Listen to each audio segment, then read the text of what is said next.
3-4 दिन पहले एक सज्जन आए थे सागर से, संतोष पटना वाले। अब उन्होंने ऐसी जिज्ञासाएं कर दी, उनके बोलने का ढंग अलग था। बोलना तो वो हमेशा से ही बहुत अलग ढंग से बोलते हैं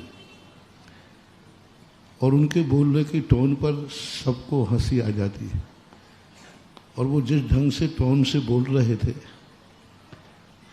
तो मैं भी थोड़ा सा, पंडाल में 2-3 लोग अलग ढंग से हंस रहे थे, तो मैंने उंगली दिखा कर के उनको रोका कि भाई इनको रोको।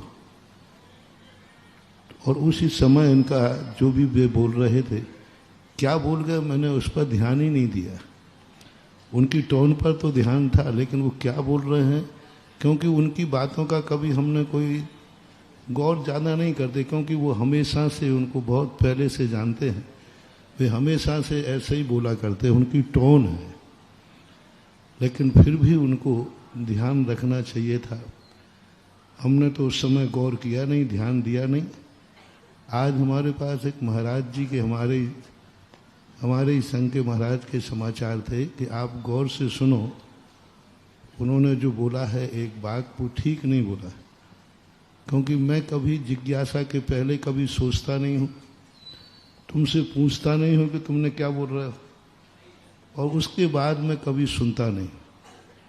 और अभी 4-6 महीने से तो मैंने सबको रोक लगा रखी है, कोई मुझे व्हाट्सएप नहीं सुनाएगा, दिखाएगा भी नहीं, और मेरे पास इसकी कोई चर्चा नहीं करेगा। तो बड़ी शांति रहती है कि कोई चर्चा नहीं, कहाँ क्या हो रहा मुझे कोई पता नहीं। सबके लिए कह रखा, कोई व्हाट्सएप नहीं दिखाएगा मुझे, कोई सुनाएगा नहीं। अब कोई चलते फिरते सोच जाते हैं, रात में भैयावृत्ति करते हैं, और उस समय हम मौन हो जाते हैं। तो अभी मेरा बिल्कुल एकदम कोई भी चीज़ सुनना नहीं। और जिज्ञासा, उन्होंने कहा नहीं आज आप सुनो उसको।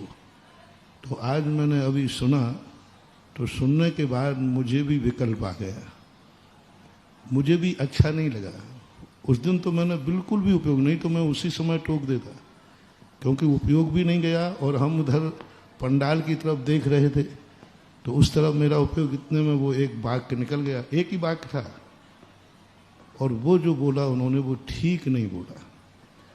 आचार्य महाराज ने संसार को क्या दिया, एक दिन मैंने 15 मिनट की जिज्ञासा में कहा था, उन्होंने जो दिया महानुभाव, आज तक कोई भी तीर्थंकर को, क्या कोई भी आचार्य नहीं दे पाया।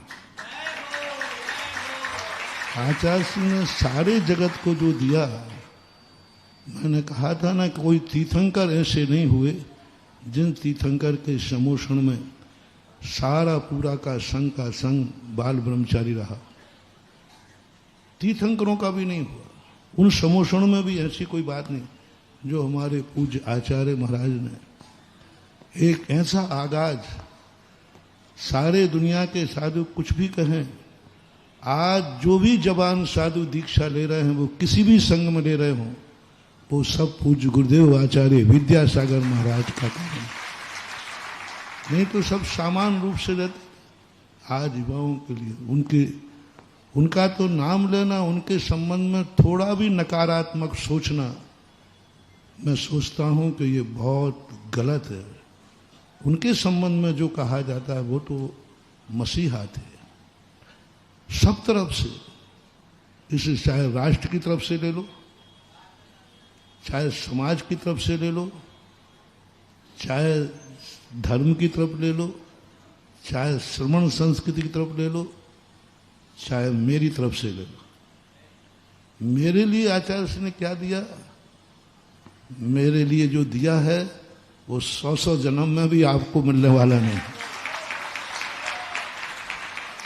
हजारों लाखों जन्म तक भी तुम्हें वो मिलने वाला नहीं जो पूज्य गुरुदेव ने हमें दिया। और तुम्हें मालूम है, जब भी गुरुदेव की बात आती है तो मैं किस ढंग से अपनी बात को प्रस्तुत करता हूँ, और किस ढंग से उनके बहुमान के लिए अंदर रोम रोम पुलकित हो जाता है। और उनकी प्रशंसा करने से मैं कभी थकता नहीं हूँ। और मैं आचार्य की बुराई सुन लूँ, अरे असंभव बात है। हाँ, वो मेरा उपयोग उस तरफ नहीं गया, उनकी टोन जो जिस ढंग से थी, और वो हमेशा जब भी ऐसे ही बोलते रहते हैं तो सबको पहली बार तो उनके खड़े होते ही लोग हंस जाते हैं, क्योंकि वो हाँ बुंदेलखंडी का रूप, तो ऐसी स्थिति को लेकर के। लेकिन आज जैसे भी हो, चाहे भले उन्होंने किसी अभिप्राय से कहा हो, लेकिन जो कहा वह गलत कहा पूर्णतः। और उनके लिए इस प्रकार का शब्द आचार्य श्री के लिए कहना बिल्कुल सर्वथा अनुचित है, सर्वथा, किसी अपेक्षा से मैंने। और मुझे जब आज गौर से महाराज जी के कहने पर मैंने उसको गौर से सुना, 10 मिनट का है पूरा, मेरे पूरा सुना, उसमें तुम्हारे यहाँ आचार्य श्री 5 बार गए, तुमने कहा 5 बार हार गए, यही तुम्हारे ऊपर कम उपकार है, और तुम कह रहे आचार्य श्री ने क्या दिया और मुझे तो क्या दिया। यदि ये बात तुम्हारी है तो मुझे जो दिया है सारा संसार भी नाप नहीं पाएगा, तोल नहीं पाएगा जो आचार्य श्री ने मुझे दिया। और इससे आगे मैंने कहा ना, आचार्य श्री ने सबको सब कुछ दिया, एक बार कहा था। और पूछा जाए तो वो तो अपने अध्यात्म में लीन थे, उन्होंने किसी को कुछ नहीं दिया, वो तो अध्यात्म में लीन थे। लेकिन जब उनके व्यवहार को देखा जाए तो उन्होंने सारे जगत को इतना कुछ दिया, इतना कुछ दिया कि हम 100 जन्म में भी उनके उस उपकार से पूर्ण नहीं हो सकते। कि उनके संबंध में कुछ भी सोचना ठीक नहीं है। और मेरा तो कहना है उनसे, पटना वालों से, कि आपने उस दिन मैंने गौर नहीं किया, क्योंकि उपयोग की बात है, क्योंकि बहुत सारे चीज़ें बनती हैं और उपयोग, तो आपको खुद समझदारी, यदि आपको गुरु के प्रति थोड़ी भी श्रद्धा है और आप श्रमण संस्कृति के पोषक हैं, मुनियों के भक्त हैं, तो आपको इसी मंच से आकर के कायदा से आपको माफी मांग लेना चाहिए और अपने शब्दों को पूर्णतः अच्छी तरह से गिलानी भाव से, अंदर चेतना से माफी मांगना चाहिए कि मेरे से स्खलन हुआ है, ऐसा नहीं होना चाहिए। मैं आपको सुनने के बाद थोड़ा विकल्प आया, इसलिए मैं आपको थोड़ा सा मौका देता हूं। और मुझे आशा ही नहीं, पूर्ण विश्वास है कि आप ईगो पॉइंट नहीं बनाएंगे। ईगो पॉइंट होता ना, प्रेस्टेज पॉइंट, प्रेस्टेज पॉइंट नहीं बनाएंगे। गुरु के संबंध में यदि थोड़ा भी अपना मन बिगड़ा है तो तुरंत उसका पश्चाताप, प्रायश्चित और अपनी क्षमा याचना का भाव कर लेंगे। मुझे विश्वास है कि आप इस बात को जल्दी जल्दी, जितने जल्दी आपकी अनुकूलता हो, उतने जल्दी आकर जिस मंच से आपको ने ये चूक हुई है, उसी मंच से आकर आपको सुधारना चाहिए, ऐसा मेरा व्यक्तिगत भाव है। और पंचायत का पंचायत जाना समाज, मेरा तो व्यक्तिगत भाव ये है कि करना चाहिए। कोई बाधा नहीं, कोई प्रेस्टीज डाउन नहीं, कुछ नहीं। अपनी गलती होने पर गलती, और वो तो ऐसे जगत पूज्य भगत तीर्थंकर के समान पूजने वाले हमारे आचार्य जी के संबंध में कुछ नहीं, बिल्कुल सरल भाव से, सहज भाव से आकर के अपनी क्षमा मांगो। इसमें कोई मानहानि नहीं, कोई प्रेस्टीज नहीं, कोई ईगो पॉइंट नहीं। आपको अपने आप में सरलता से, सरल भाव से आकर के अपने गुरु के प्रति अपनी श्रद्धा समर्पित करो और आप श्रमण संस्कृति मुनि भक्तों में गिने जाते हो और उस भक्ति का आप अपना इतिहास कायम रखो, इसी में है। और अभी तो मैं यही है कि मेरा भाव होता है, किसी ने कुछ बात की तो उसको एक बार मौका, और यदि आप नहीं ले पाए तो फिर शायद मुझे लगता है कि शायद वो मेरी बात सुन रहे होंगे। उस दिन तो मैंने आपकी बात नहीं सुनी, लेकिन अब आओगे तो आपकी बात मैं बड़े गौर से सुनूंगा। मेरा पंडाल की तरफ मुंह था, मैं उंगली भी दिखा रहा हूं, उसमें देखा मैंने, और मैं तो उसी सामने जो हरकत हो रही थी उस पर कहते मैंने कहा उसको रोको वहाँ पे। ऐसा जब तक ये बात सारी चर्चाएं चलती रही, तो लेकिन वो शब्द यदि मेरे कान में चला जाता, उपयोग में आ जाता, तो फिर मैं उसी समय रोक देता। कोई बात नहीं, आगे जो है उस स्थिति को आपको अपने आपके कल्याण के लिए कह रहा हूँ। मेरे गुरु पर कोई फर्क नहीं पड़ने वाला। वो तो सूरज थे, उनके ऊपर कितना भी धूल फेंको उससे उनके ऊपर कोई फर्क पड़ने वाला नहीं। सूरज के ऊपर धूल फेंकने से कोई उनको फर्क नहीं पड़ने वाला, उनका कुछ भी नहीं कम होने वाला। लेकिन आपको जरूर अपने जो स्खलन हुआ है उसका प्रायश्चित, उसको धूल को दूर कर लेना चाहिए। ये मेरी आपकी सलाह है। सलाह मानते हो तो ठीक है, भावना मानते हो तो ठीक है, और आदेश मानते हो उसमें तो मैंने पहली बार सुना, उसमें तो मुझे लगा कि आप धक्का खा रहे हो। अरे ये शब्द भी मैंने नहीं सुने थे। भाई कोई बात नहीं, मेरे लिए तो आप जो कहना हो सो कह लो, मैं बुरा नहीं मानूंगा। हमारे लिए और धक्का कह दो, धक्का खा के महाराज गिर पड़े ये भी कह लो, पर मेरे गुरु के संबंध में मत कहो बस।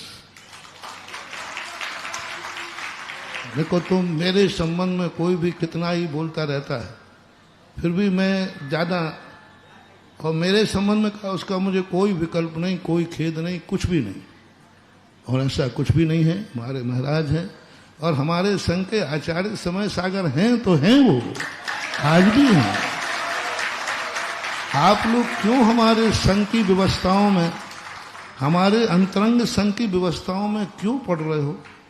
आप ग्रस्त हैं, हम आपके घर गृहस्थी के संबंध में तो नहीं पड़ते।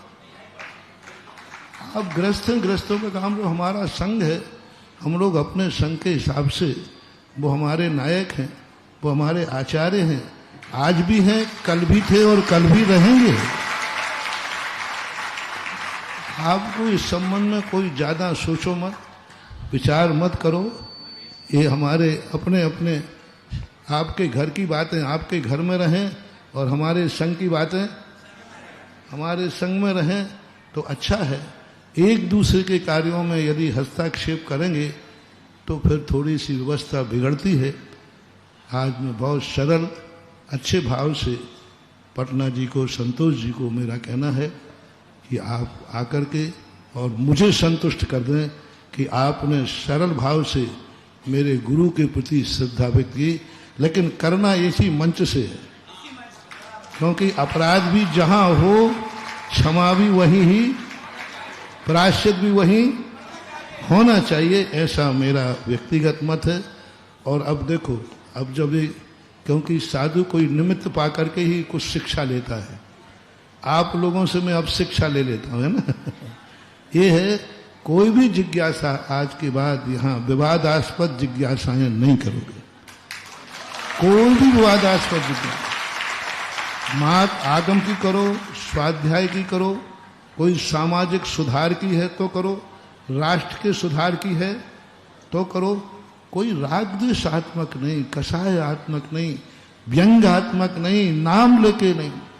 तुम नाम लेकर के करने लगे जिज्ञासा, ये जिज्ञासा का कोई तरीका थोड़ी। किसी की आलोचना नाम लेकर करना, नाम लेकर कर रहे, तुम्हारा इतना साहस बढ़ने लगा। नहीं, कोई भी जिज्ञासा किसी के आलोचनात्मक नहीं, किसी के नाम से नहीं और कषायात्मक नहीं। जो भी जिज्ञासा होगी शास्त्र से हो, समाज सुधार के लिए हो और राष्ट्र सुधार के लिए हो, उसके लिए ये जिज्ञासा समाधान है। और इस जिज्ञासा के लिए और अब एक नियम बना लिया जाए कि जो भी जिज्ञासा आए वो पर्ची पे लिख के अपना विषय वस्तु दे दे कि आप किस विषय पे बोलोगे। अभी तक मैंने ये नियम नहीं बनाया था, अभी तक मैंने ये नियम नहीं बनाया था। पहले पर्ची पे लिखे, मुझे देखने की जरूरत नहीं है। जो आपके संयोजक हैं या छुल्लक जी हैं, इनके पास विषय वस्तु लिखें आप कि हम इस विषय पे, जैसे सपोज कीजिए आपने कहा मैं कर्म सिद्धांत की जिज्ञासा रखना चाहता हूं, मैं प्रथमान युग पे जिज्ञासा रखना चाहता हूं, मैं श्री रामचंद्र जी के ऊपर जिज्ञासा रखना, मैं महावीर के ऊपर जिज्ञासा रखना, मैं समाज की सुधार के लिए। तो आपको विषय वस्तु लिखना पड़ेगा, अन्यथा तुम थोड़ी थोड़ी बातें भूल जाओ और हम सब लोगों को विकल्प हो, दुख हो। तो ये शंका समाधान तो अंतरंग विकल्पों को दूर करने के लिए है, और तुम्हारी जिज्ञासा से विकल्प हो जाए तो फिर जिज्ञासा कहाँ रहा। मैंने समाधान भी उस दिन यही कहा था कि इन्होंने जो भी बोला है, मैं जो अधूरा सुन पाया, तो जो भी बोला है उसके लिए ये स्वतंत्र हैं, इसमें मेरा कोई समर्थन। उसमें मैंने सुना कि उसमें किताब का पत्रिका का दिया कि पत्रिकाओं में लेख आते हैं, उसमें लिखा रहता है लेखक स्वतंत्र है, संपादन का समर्थन होना कोई। तो इतना तो मैंने कहा था, क्योंकि बहुत सारी बातें उन्होंने। और मेरे संबंध में भी मत, मेरे भक्तों तुम मत चिंता करो मैं क्या बनना है क्या नहीं बनना, मैं जहां हूं वहीं कम नहीं हूं, वहीं बहुत हूं। मुझे मत चनों के झाड़ पे चढ़ा, मैं जहां हूं वहां भी कम नहीं हूं, वहां भी मैं संतुष्ट हूं, पूर्ण हूं। मैं सदा अपने आप को पूर्णता का अनुभव करता हूं, प्रतिदिन मैं अपने आप को पूर्णता का अनुभव करता हूं। शाम को जब सामायिक बैठता हूं, अधूरा और अतृप्त होकर नहीं बैठता कि आज मेरे कोई काम बाकी रह गए हैं। आज मैं शाम को बैठता हूं बिल्कुल पूर्ण होकर के बैठता हूं, और मैं अपने आप में, मैं हूं अपने में स्वयं पूर्ण, पर की मुझ में कुछ गंध नहीं। मुझे पूर्ण करने के लिए किसी की जरूरत नहीं, मैं खुद अपने आप में पूर्ण हूं। जहां हूं, जिस रूप में हूं, उसी रूप में मैं पूर्ण हूं। आप लोगों को ज्यादा ना हमें उठाने की चेष्टा करो। गिराने वाले तो आज तक गिरा नहीं पाए, तो उनके लिए तो मैं कुछ नहीं बोल रहा हूं। गिराने वाले तो आज तक गिरा नहीं पाए, उनको मैं नहीं बोल रहा हूं, वो तो कभी गिरा भी नहीं पाएंगे।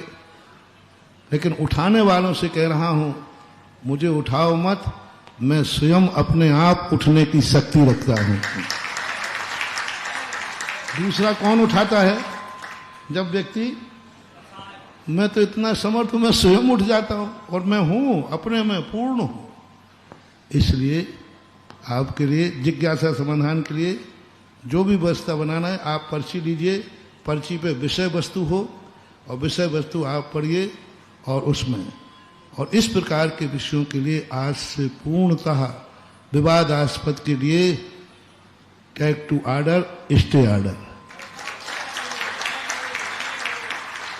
हाँ, तो ये होना चाहिए, और अच्छी बात है। ये विवादास्पद के लिए बहुत सारे स्थान है, ये धर्म का स्थान है, जिज्ञासा का स्थान है, स्वाध्याय का स्थान है। यहाँ वही करो जिसकी गरिमा हो। कई लोग कई दिनों से देख भी रहा था कि कई लोग इसको जिज्ञासा समाधान के मंच को अखाड़ा बनाते हैं, और अपनी जिज्ञासा, अपना नाम, अपनी दुनिया में भेजने के लिए, बड़ाई के लिए कुछ इसका प्रयोग कर लेते हैं। अब जो किया वो तो हो गया, आगे के लिए अब किसी को भी किसी प्रकार की जिज्ञासा इस प्रकार की, और व्यक्तिगत जिज्ञासाएं न करें, व्यक्तिगत राग द्वेष की जिज्ञासाएं न करें। जगत कल्याणी जिज्ञासाएं होना चाहिए, जिसमें सब लोग सुन सकें। सब सुन रहे हैं जी, सब सुन रहे हैं। देखो, सब लोगों के मन में भाव होते कि चलो महाराज के संग में चलें, नाना प्रकार की जिज्ञासाएं आएंगी, और उसमें नया समाधान। क्यों भाई, यही है ना जट्टी भाई, सरदार, यही ना? हाँ, तो यही बात है ना सर, सबके मन में। आज अजैन लोग भी यही भान के सुनते हैं कि पता नहीं कौन सा प्रश्न आ जाए, और महाराज के मुख से पता नहीं कैसा समाधान निकल जाए। और 2 मिनट की जिज्ञासा होना चाहिए। 10-10 मिनट की जिज्ञासाएं करना कोई मतलब ही नहीं निकलता। 2 मिनट की जिज्ञासा से ज्यादा जिज्ञासा हो तो मेरा माइक वाले से कहना है, चैनल वालों से, उनका माइक बंद कर दिया करो। क्योंकि कई बार देखो, क्यों मेरे पास उपयोग बदला हुआ रहता है। अब इधर जिज्ञासा से कोई यहाँ बात करने आ गया, कोई उपयोग बदल गया, और हमारा उपयोग, आपने जिज्ञासा सुनी, हमारा उपयोग जिनवाणी में पहुंच जाता है। क्योंकि उत्तर के लिए तुम बाद में तो समय है नहीं, तुम प्रश्न करते जाते हो, मेरा दिमाग तो हमारा उधर चला जाता है, तो मना नहीं कर पाता। आप लोग ऐसी जिज्ञासा जब हो तो चैनल वालों से भी मेरा कहना है, और जो भी माइक वाले हैं, तुरंत उसको बंद कर दो। मेरे बिना पूछे मैं भी ओम शांति बोल देता हूं, लेकिन कभी नहीं बोल पाता, तो आपको अधिकार है, तुरंत बंद कर दो। विवादास्पद कोई भी जिज्ञासा पूर्ण नहीं करना ना, और 2 मिनट से ज्यादा किसी की जिज्ञासा नहीं होना चाहिए। जैसे ही घड़ी देख लो 2 मिनट से ऊपर होते ही आप बंद कर दीजिए। गुरुदेव के चरणों में नमन करें, नमोस्तु निवेदन करें, इच्छामी निवेदन करें क्षुल्लक जी महाराज के चरणों में। और जहां जहां पूरे विश्व में लोग देख रहे हैं, उनके आंखों के कैमरे यहां लगे हुए हैं, वो सब अपने नयनों को झुकाकर हाथों को नमोस्तु की मुद्रा में लाएं, नमोस्तु निवेदन करें, इच्छामी निवेदन करें। और सच भी है गुरुदेव, और कोई भी व्हाट्सएप वगैरह तुम सोच रहे हो कि महाराज के पास पहुंच जाएगा, तो व्हाट्सएप डालने वाले सुन लो, मेरे पास कोई व्हाट्सएप किसी का 3-4 महीने से पहुंच नहीं रहा, और पहुंचाने की चेष्टा मत करो, आपकी मेहनत बेकार जाएगी। क्योंकि मैंने व्हाट्सएप देखना, व्हाट्सएप सुनना दोनों के लिए मना कर रखा है। इसलिए मुझे कुछ भी पता नहीं तुम व्हाट्सएप पे क्या चला रहे हो, क्या बोल रहे हो, मुझे कोई भी लेना देना नहीं, कोई मतलब नहीं, मैं चाहता नहीं। वो तो महाराज ने व्यक्तिगत मुझे कहा, इसलिए मैंने उसको पुनः सुन लिया, नहीं तो मुझे इतनी सुनने का टाइम भी नहीं। हम निवेदन करना चाहते हैं, आप सब देखते हैं और पूरा भारत देखता है, पूरा विश्व देखता है। गुरुदेव जब जिज्ञासा होती है ना, तो कभी कभी उस जिज्ञासा की ओर देखते भी नहीं है। कई बार हुआ है, आपने देखा होगा, जिज्ञासा नहीं सुन पाई तो क्षुल्लक जी महाराज की ओर थोड़ा सा देखते हैं, या संचालक की ओर देखते हैं कि इन्होंने क्या कहा है। उस दिन ऐसी ही चूक हो गई थी। क्षुल्लक जी से पूछना पड़ता है, क्योंकि उपयोग दूसरी तरफ चला, तो इनसे पूछता हूं कि भाई क्या जिज्ञासा है। पूछते हैं, संचालक से पूछते हैं, तो उनका अंदाज आपको बता दिया गुरुजी ने, हास्यास्पद था। अब वो क्या कहेगा ये गुरुजी ने सुना ही नहीं है। लेकिन एक बात हम कहना चाहेंगे, पूरे भारत में हम दिगंबर जैन पंचायत अशोकनगर और दिगंबर जैन समाज अशोकनगर की ओर से क्षमा याचना करते हैं, क्योंकि हमसे गलती हुई है, हमने कट नहीं कर पाया, सुन नहीं पाया। एक बार आप हमारी इस बात का अनुमोदन करेंगे। और जहां जहां जिन जिन लोगों को देखें, अभी हमारे गुरुदेव कितने करुणा से भरे थे। अगर गंगा इस समय पर होती ना तो बहने लगती, इतने करुणा से हमारे गुरुदेव ने शब्दों को कहा है। शायद इससे पहले इतिहास में ऐसा कभी भी नहीं होगा, कभी भी नहीं हुआ होगा, जब हमारे गुरुदेव, हाँ एक बार हुआ था, मुझे याद है, कुंडलपुर में जब आचार्य भगवंत के चरणों में गुरुदेव सुधासागर जी महाराज बैठे थे, तब वो गंगा जमुना वहां पर बही थी। आज भी वही बह रही है, बह रही थी।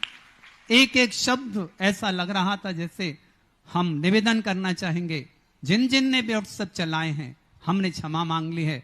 गुरुदेव ने आदेश दे दिया है, आप पुनः जैसे आपने व्हाट्सएप निकाले थे वैसे ही पुनः व्हाट्सएप निकालें, क्योंकि हमारे यहाँ क्षमा धर्म। मैं व्हाट्सएप के बिल्कुल पक्ष में नहीं हूँ गुरुदेव, आप नहीं। व्हाट्सएप बिल्कुल टोटल हमारे लिए, मेरे पास कोई व्हाट्सएप नहीं लाना।